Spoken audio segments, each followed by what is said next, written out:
Oh, she is the most beautiful creature I ever beheld. But there is one of her sisters sitting down just behind you, who is very pretty, and I dare say very agreeable. Do let me ask my partner to introduce you."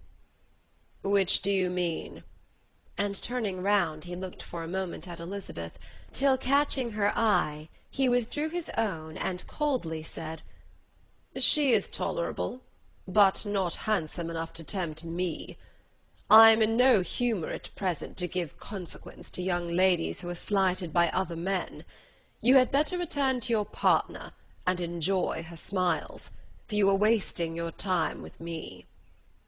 Mr. Bingley followed his advice. Mr. Darcy walked off, and Elizabeth remained with no very cordial feelings towards him. She told the story, however, with great spirit among her friends, for she had a lively, playful disposition, which delighted in anything ridiculous. The evening altogether passed off pleasantly to the whole family. Mrs. Bennet had seen her eldest daughter much admired by the Netherfield party. Mr. Bingley had danced with her twice, and she had been distinguished by his sisters. Jane was as much gratified by this as her mother could be, though in a quieter way. Elizabeth felt Jane's pleasure. Mary had heard herself mentioned to Miss Bingley as the most accomplished girl in the neighbourhood, and Catherine and Lydia had been fortunate enough never to be without partners, which was all that they had yet learnt to care for at a ball. They returned, therefore, in good spirits to Longbourn, the village where they lived, and of which they were the principal inhabitants. They found Mr. Bennet still up.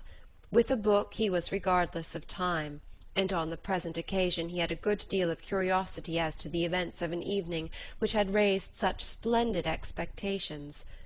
He had rather hoped that his wife's views on the stranger would be disappointed, but he soon found out that he had a different story to hear. "Oh, my dear Mr. Bennet," as she entered the room, "we have had a most delightful evening, a most excellent ball.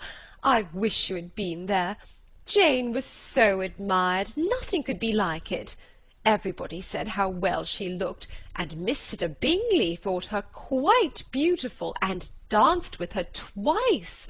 Only think of that, my dear, he actually danced with her twice, and she was the only creature in the room that he asked a second time. First of all he asked Miss Lucas. I was so vexed to see him stand up with her. But, however, he did not admire her at all. Indeed, nobody can, you know. And he seemed quite struck with Jane as she was going down the dance.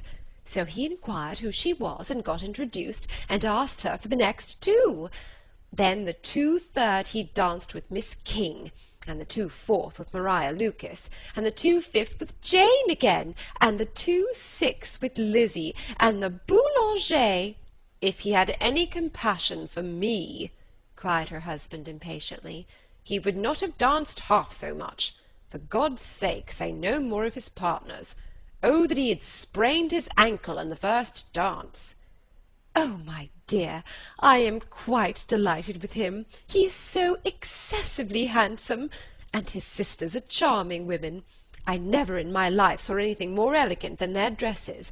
I dare say the lace upon Mrs. Hurst's gown— Here she was interrupted again. Mr. Bennet protested against any description of finery. She was therefore obliged to seek another branch of the subject, and related, with much bitterness of spirit and some exaggeration, the shocking rudeness of Mr. Darcy. "But I can assure you," she added, "that Lizzie does not lose much by not suiting his fancy, for he is a most disagreeable, horrid man, not at all worth pleasing. So high and so conceited that there was no enduring him. He walked here and he walked there, fancying himself so very great, not handsome enough to dance with. I wish you had been there, my dear, to have given him one of your set-downs. I quite detest the man." End of Chapter 3.